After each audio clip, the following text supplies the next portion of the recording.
Comptons sur vous pour assurer notre sécurité.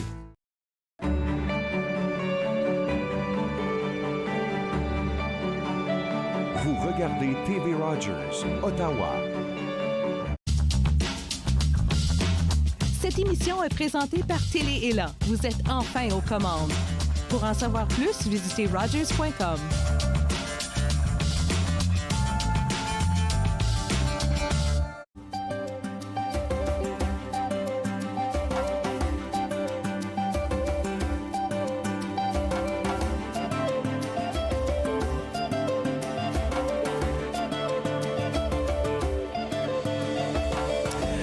Bonjour et bienvenue à cette émission de Vivre ensemble. Je suis Jean-Marie Vianney. Je vous accueille avec un grand sourire et avec moi pour vous accompagner aujourd'hui, pour m'accompagner dans cette émission, Mélissa Villela, qui est d'abord une amie, une collègue, mais elle est par-dessus tout, elle est professeure de 2 universités, professeure à 2 universités, donc l'Université du Québec en Abitibi, donc, et également professeur auxiliaire à l'Université d'Ottawa. Bonjour et bienvenue à l'émission. Mélissa. Bonjour Jean-Marie, merci de m'avoir invité. Comment tu vas? Je vais bien et toi? Oui. Et comment ça va la vie de Mélissa en sortant de la COVID, la pandémie, les étudiants, la vie d'activité de personnes engagées au sein de la communauté? On commence par quel chapeau là? Quel sujet on met sur la table?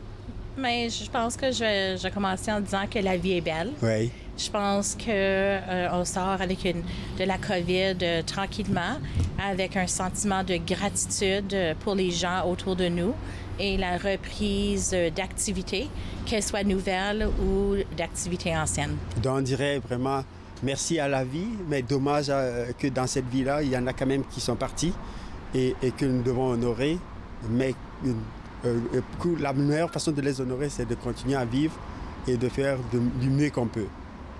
Oui, puis j'ajouterais également que pour avancer vers le futur, il faut comprendre le passé pour mieux agir dans le présent.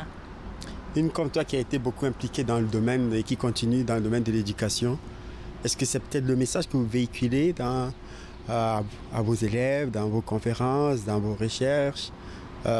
Est-ce que c'est ça, en fait, la trame sonore être dans un domaine comme celui-là, un domaine phare, non seulement dans la vie d'une communauté, d'une famille, d'un pays, d'une province?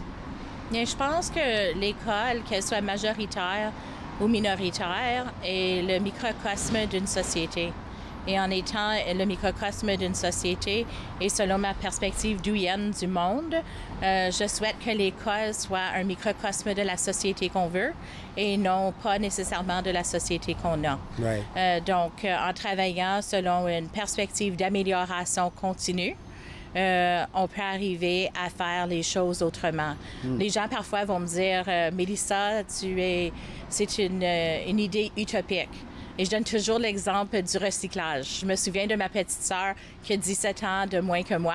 Ouais. Et lorsqu'elle est arrivée à la maison pour nous expliquer comment le recyclage fonctionnait et qu'elle nous redonnait nos choses lorsqu'on ne l'écoutait pas, quand je regarde cela et je vois où qu'on est rendu avec le recyclage à l'échelle mondiale et on voit ce que Greta Thunberg a fait aujourd'hui, ouais. À travers le monde il y a quelques années, on voit que c'est pas utopique. On peut vraiment amener l'école, que ce soit les adultes et les élèves et les enfants à l'intérieur de l'école, à penser autrement et à agir autrement. Les challenges, il y en a certainement beaucoup en parcours. C'est sûr. Je pense que un des plus grands défis, c'est de changer le paradigme des adultes dans un milieu. Les élèves, puis je veux parler d'enfants plutôt que d'élèves, Ouais. parce que l'élève, c'est le métier de l'enfant Ouais. et non pas la personne au complet. Ouais. Donc, les enfants vont inclure et accepter beaucoup plus facilement que les adultes à qui on remet en question justement la façon dont on se rend où on est aujourd'hui. Donc, en disant qu'on va faire autrement, ça nous amène à questionner est-ce qu'on s'est rendu à un endroit de manière légitime? Ouais. Ou est-ce qu'on a eu, par exemple, des privilèges que d'autres n'ont pas eu et qu'on serait peut-être pas là dans d'autres circonstances? Deux mots importants que tu as énoncés privilèges, légitimité, qui nous les donne? On les acquiert comment? Je pense que les privilèges, c'est pas quelque chose qu'on nous donne aujourd'hui. Ça fait partie de l'histoire. Ça fait partie de l'histoire du monde. Trop souvent, quand on pense au concept de privilège, on pense à aujourd'hui. On ne regarde pas ce qui s'est passé à l'échelle locale, régionale, provinciale, nationale, mais on n'a pas inscrit ces histoires-là, si on veut, du passé dans l'histoire du monde. Ouais. Donc, quand on parle de privilèges, est-ce que c'est des choses qui sont octroyées officiellement ou officieusement? Je pense que c'est une combinaison des deux. Donc, il y a des qui s'inscrivent privilèges dans qui l'histoire. sont des privilèges qui peuvent être ancrés dans notre processus de développement ou des privilèges qui peuvent nous être octroyés en fonction des gens qui ont je voulais parler de légitimité d'octroyer des privilèges, mais il n'y a pas une légitimité en tant qu'on s'entend de l'octroi d'un privilège ou pas, ou de l'enlever, mais d'hériter peut-être des privilèges en fonction de peut-être notre histoire, notre vécu, la notion d'ayant droit. Je ne sais pas si elle existe par rapport à la notion du privilège. Toi, tu dirais quoi?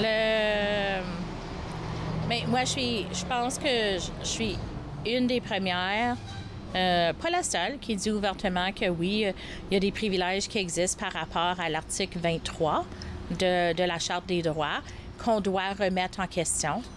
L'article 23 pour mes téléspectateurs, oui, bien les sûr. téléspectatrices qui ne comprennent pas trop notre jargon. C'est quoi, en fait? L'article 23, c'est l'article de la Charte canadienne qui octroie des gens des droits à l'éducation dans la langue officielle, dans la langue de la minorité officielle, selon des critères quand même assez précis, c'est-à-dire des gens qui ont parlé... premièrement, c'est le premier et le seul article, à ma connaissance, de la Charte canadienne qui est limité aux citoyens canadiens. Donc, juste le fait de devoir être citoyen canadien et avoir le français comme langue maternelle ou d'avoir fréquenté une école secondaire ou primaire de langue maternelle française ou anglaise. Et en plus du fait d'avoir peut-être un frère ou une sœur, donc c'est les trois conditions de l'article 23, fait en sorte que les résidents permanents, les réfugiés, les immigrants qui arrivent ici volontairement, n'ont pas un accès automatique à l'école de langue française. Donc, les citoyens autres, les personnes autres que ceux considérés décrits dans l'article ont droit ou n'ont pas droit au privilège. Ils n'ont pas droit. Même les Autochtones n'ont pas un droit automatique à l'école de langue française, alors que les colons français et anglais ont colonisé les deux, les Autochtones. Alors, pour un article comme celui-là, pour amener les débats, pour les faire avancer, qu'est-ce que ça prend? Par exemple, les gens sont en train de nous écouter. Oui, bien sûr. S'ils veulent certainement s'engager à peut-être à aller voir plus loin, qu'est-ce que tu les suggères? On ferait quoi? Je vais vous dire que plusieurs personnes répondraient qu'on a des comités d'admission en Ontario et que les parents peuvent se présenter à un comité formé d'une surintendance, d'une direction d'école et un membre du personnel pour expliquer pourquoi ils veulent que leur enfant soit à l'école de langue française ou qu'ils remplissent des formulaires pour le faire et que ça vient contrer l'exclusion ou les exclusions que l'article 23 fait. Mais moi, ce que j'ose proposer, c'est un pas plus loin, c'est de revoir la charte pour justement enlever l'élément de citoyen canadien. Est-ce que c'est l'équivalent du côté anglophone ou c'est qu'on soit anglophone ou francophone? Du côté anglophone, n'importe quel parent peut se présenter à la porte d'une école de langue anglaise en Ontario et inscrire ses enfants comme n'importe quel autre parent inscrirait leurs enfants.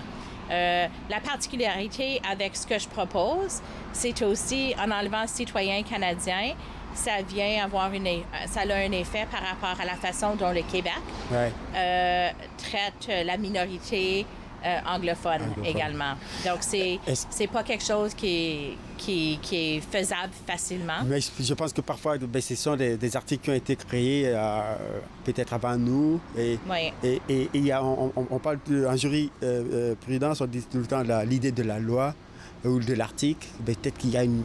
qu'est-ce qui serait la raison pour laquelle on ferait un article comme celui-là? Par le passé? Oui, d'après toi? Par le passé, l'article 23 n'a pas été conçu, à ma connaissance, pour protéger les minorités francophones à l'extérieur du Québec. Ça a été un article qui a été composé pour protéger les minorités, la ou les minorités anglophones au sein du Québec. Donc, et de facto, les francophones minoritaires ont été protégés. Mais je pense qu'on doit revoir, néanmoins, à la lumière de l'immigration et des pays d'immigration concernés, on a un discours symbolique au sujet de l'importance de l'immigration francophone, par exemple, mais quand même, on met en place des mécanismes pour contrer... On met des mécanismes provinciaux pour contrer un mécanisme, une loi qui existe au niveau fédéral au lieu de changer la loi comme telle. Et donc, est-ce que tu as l'impression que les communautés concernées sont au courant de l'impact de cette discrimination sur leur vécu quotidien? Ou sinon, comment est-ce qu'on pourrait accentuer leur compréhension de la complexité de cette loi pour qu'on puisse trouver des mécanismes de solution ou la changer ensemble? Je pense que je dirais qu'il y a deux côtés de la médaille. L'élite blanche et francophone vont dire on a reconnu, par exemple, qu'on a des problèmes d'exclusion par rapport à l'article 23 et voilà, on a créé les comités d'admission en réponse au niveau provincial. Chaque province fait quelque chose de différent en matière d'inclusion des enfants de l'immigration et l'accueil des familles. Je ne veux pas dire ce qu'on fait est 100% inacceptable. Ce que je dis, que ça demande une réflexion continue par rapport à nos mécanismes, les gens qui accueillent, mais aussi les gens qui accompagnent. C'est-à-dire qu'en réponse, si on prend par exemple les données statistiques, la plus grande, l'immigration au niveau de la francophonie canadienne présentement représente environ 3,5 %. Du 3,5 %, nous savons que 15,6 % selon Statistique Canada, est noir. Donc, sachant qu'on a une exclusion qui se produit, et quand on commence à décortiquer selon les pays, on voit que les gens arrivent de pays où le français est une langue officielle, ce qui ne concorde pas avec l'article 23, mais qu'on a des programmes comme PANA. Dans les écoles. Oui, programme d'appui aux nouveaux arrivants dans les écoles qui crée un financement automatique selon des jeunes qui arrivent d'un pays en particulier. Il faut revoir les mécanismes qui causent des exclusions et en particulier des racialisations. Si on prend par exemple, je prends l'exemple... Avant d'aller à la pause, rapidement avant d'aller à la pause. Si je prends l'exemple du Cameroun. Le taux d'alphabétisation est au-delà de 85 %. Pour les garçons, 87 et les filles, environ 83 environ. C'est ça. Donc, la question qu'on doit se poser, c'est pourquoi est-ce que les jeunes Camerounais qui arrivent ici se retrouvent à créer un financement pour les conseils scolaires de langue française et pourquoi se retrouvent-ils dans PANA? Alors qu'on a le taux d'alphabétisation qui est au-delà de 85 %. Alors, avec cette question-là, nous allons prendre, avec ta permission, une courte pause. Et vous, à la maison, ne quittez pas. On revient avec la deuxième partie de l'émission.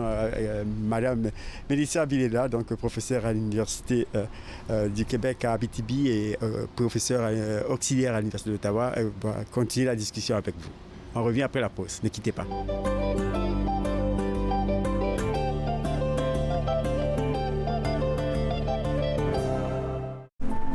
Je l'ai fait. J'en ai besoin. Inaho, Meladane.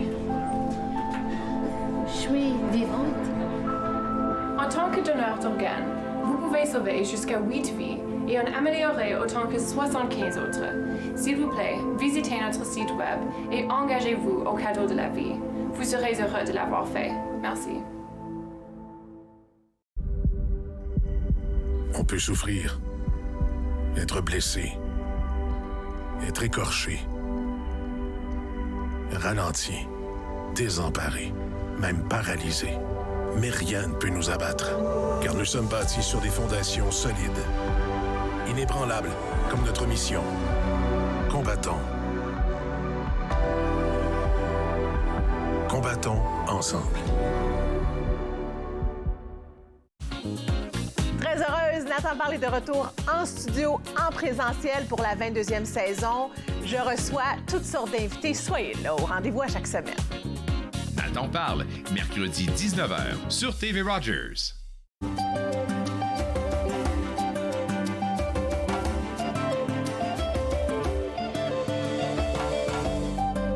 De retour après la pause, je suis accompagné de Mélissa Villela, donc professeure à deux universités, l'université d'Abitibi-Témiscamingue et également donc professeur auxiliaire à l'université d'Ottawa. Et donc Mélissa, l'émission s'appelle Vivre ensemble.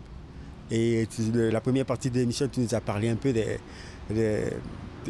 tout ce que ça peut prendre au niveau opérationnel pour avoir une société dans laquelle le monde est tout beau, on s'aime toutes et puis on fonctionne tout ensemble, mais on réalise que les choses ne sont pas faites comme ça. Mais le vivre ensemble, pour toi, serait, s'il y avait quelque chose, ce serait comment? Quelle définition tu donnerais à ce concept, si c'est un concept dans ton univers ou dans ta vie quotidienne ou opérationnelle?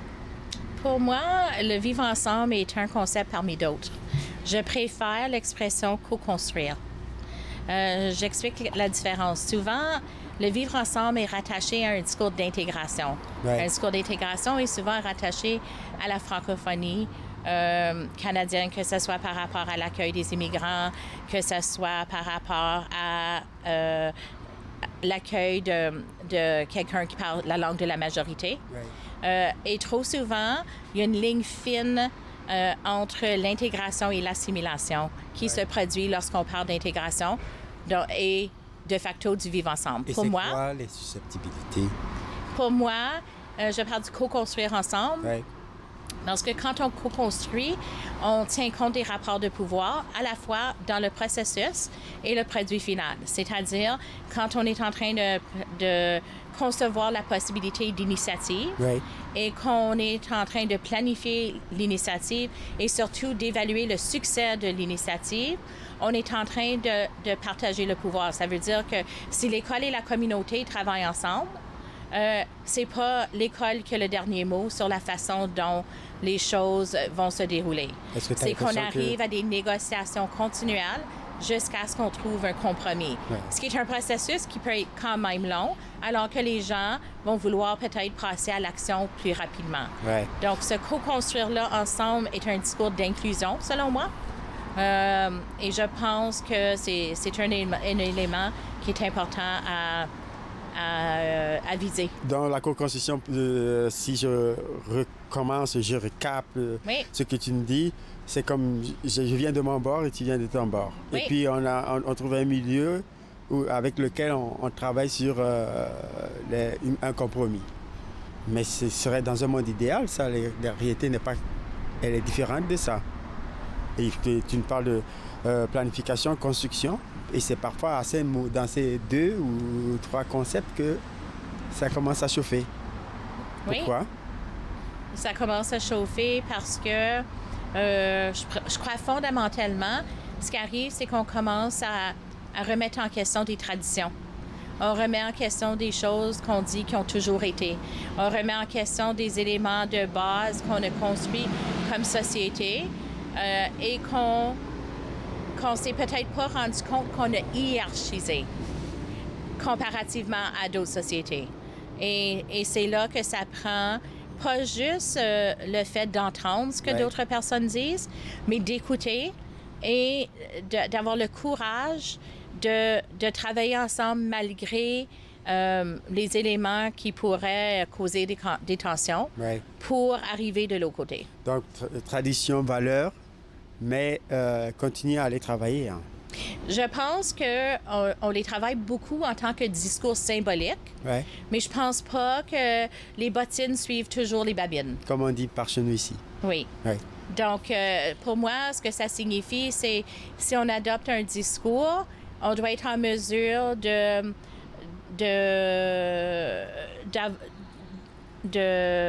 d'accepter, de faire autrement, de penser autrement et surtout d'agir autrement. Ta thèse de doctorat s'est penchée dans l'opérationnalisation de ce discours-là. Est-ce que tu as l'impression, tu es optimiste? Qu'est-ce que ça va produire? Qu'est-ce que ça a donné comme impact? Quelle a été la réaction de la communauté, non seulement la communauté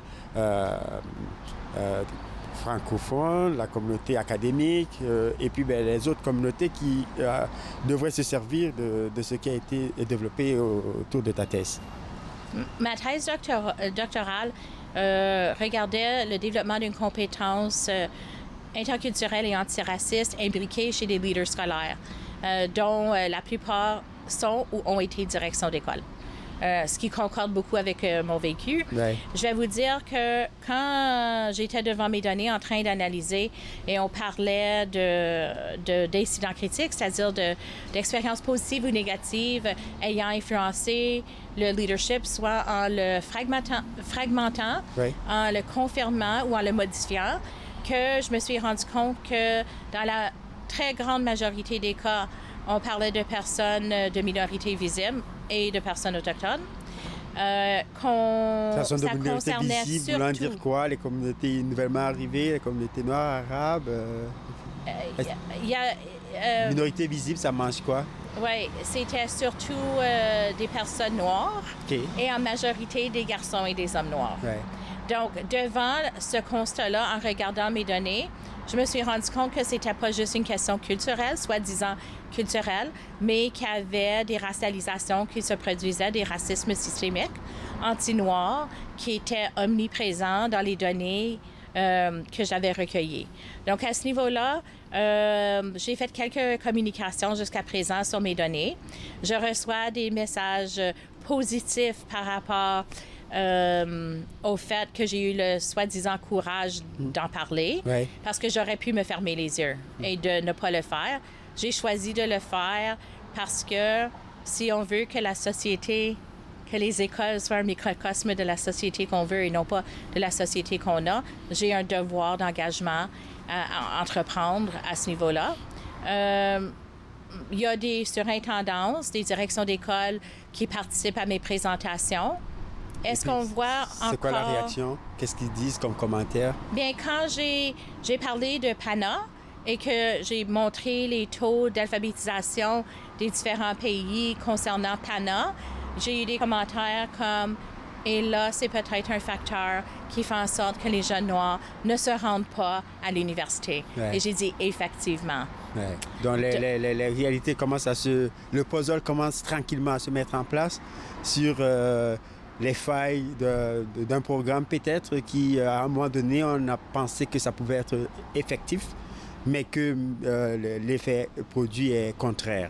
Et donc, donc, ce que tu suggères, c'est tendre vers l'amélioration de ce qui est proposé actuellement. Les gestionnaires ou les dirigeants qui participent à tes présentations, qui lisent ton travail, quel conseil tu pourrais leur donner?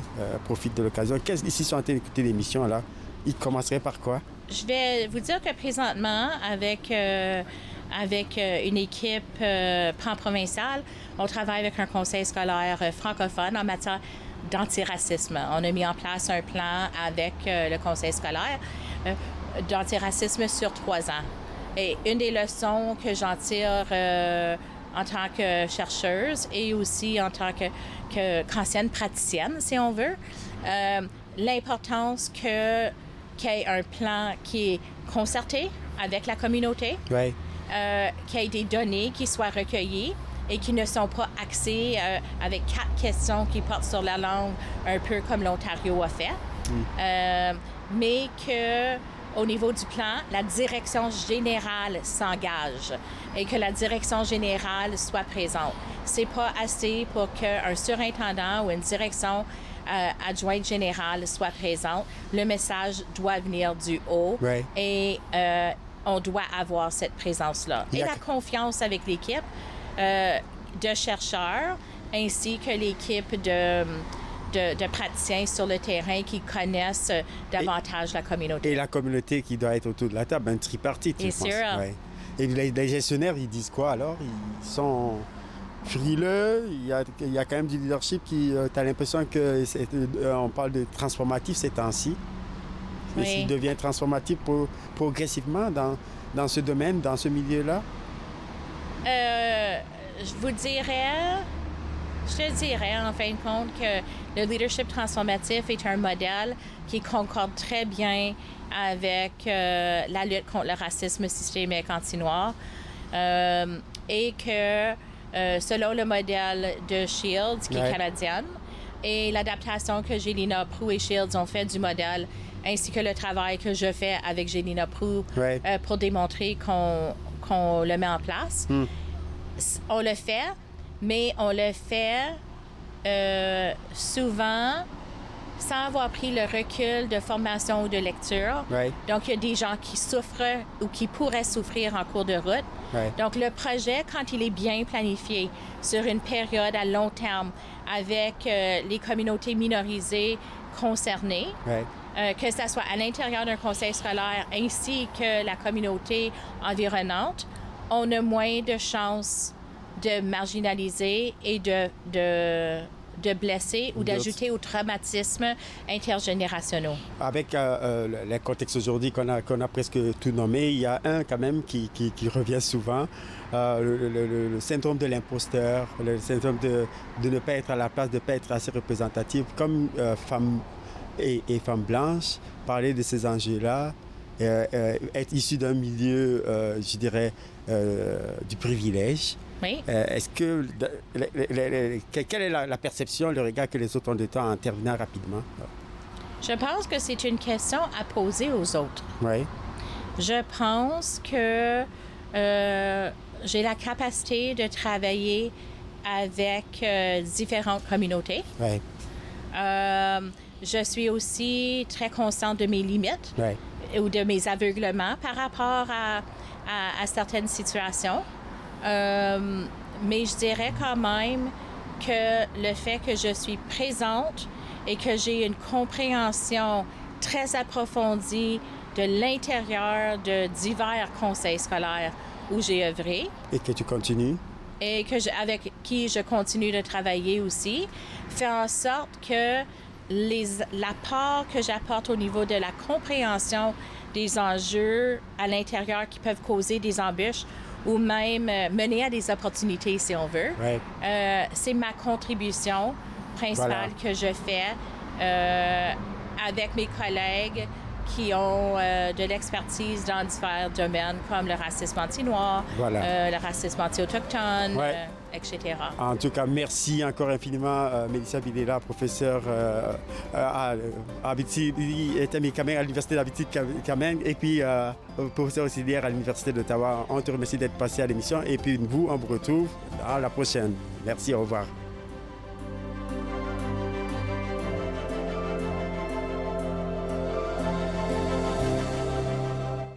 Faites-nous part de vos commentaires en composant le 613-521-2323 par courriel sur Facebook et Twitter.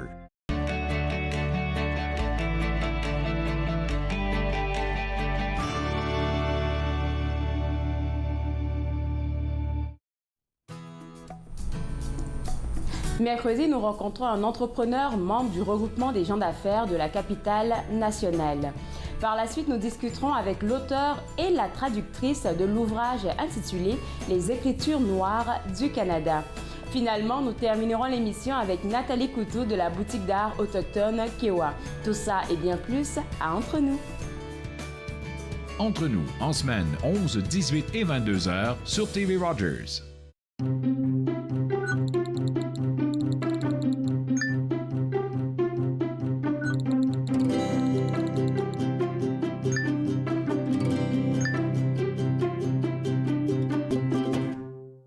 Ici Linda Leclerc. Je vous invite à ma prochaine émission de Yoga du Rire où je serai accompagnée de José Dupré et où nous parlerons de la connexion qui est possible avec le rire.